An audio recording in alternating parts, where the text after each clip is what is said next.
প্রথম নাদিয়ারে করছে, নাদিয়ারে দর্শন করার পরে আমার শুরু বোন এটা প্রতিবন্ধী তারও দর্শন করছে, তার সেলার খুলে লাগছে। নরসিংদী সদর উপজেলার মাধবদী থানা এলাকায় এক কিশোরী ও আরেক বাক প্রতিবন্ধী তরুণীকে ধর্ষণের অভিযোগ উঠেছে। এ ঘটনায় প্রতিবন্ধী তরুণীর মা মমতাজ বেগম মাধবদী থানায় মামলা করেছেন। অভিযুক্ত আওলাদ হোসেনকে গ্রেপ্তার করেছে পুলিশ। পুলিশ ও স্থানীয় সূত্রে জানা গেছে, গত 29 জুন দুপুর আনুমানিক 12টার দিকে অভিযুক্ত আওলাদ হোসেনকে একই গ্রামের এক কিশোরীকে ফুসলিয়ে এবং 20,000 টাকার প্রলোভন দেখিয়ে নিজের বসত ঘরে ডেকে নিয়ে ধর্ষণ করেন। পরবর্তীতে ওই কিশোরীর মাধ্যমে ডেকে এনে একই গ্রামের মৃত আক্কেল আলীর মেয়ে বাক প্রতিবন্ধী এক তরুণীকে একইভাবে ধর্ষণ করা হয়।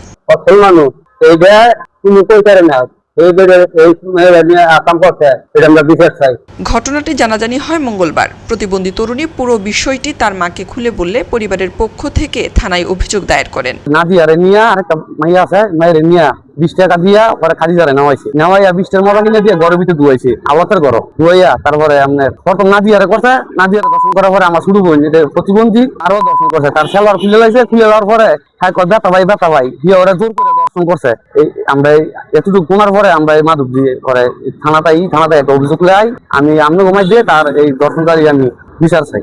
মাধবদী থানার ভারপ্রাপ্ত কর্মকর্তা মোহাম্মদ কামাল হোসেন জানায়, অভিযোগ পাওয়ার পরপরই পুলিশ ঘটনার তদন্ত শুরু করেছে। ভুক্তভোগীদের জবানবন্দি গ্রহণ, মামলায় নথিভুক্ত করা হয়। তার বাসায় ডাইকে নিয়ে তাকে দর্শন করছে, কিন্তু মেয়েটা বাক প্রতিবন্ধী কাউকে বলে নাই, কিন্তু তার এটা কোনো না কোনো ভাবে তার মা এটা জানতে পারছে, বুঝতে পেরে তাকে থানায় আসছে রাত্রেবেলা। তো আমি তাৎক্ষণিকভাবে সংবাদ পেয়ে এটা অভিযোগ নিয়ে আমি নিজেই রাত্রে 2-3টা টিম সাথে নিয়ে কাজ করি এখানে।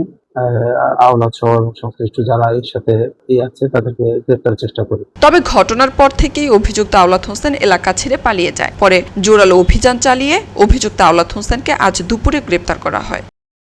খবরের কাগজ, নিখাদ, নির্ভীক, নিরপেক্ষ।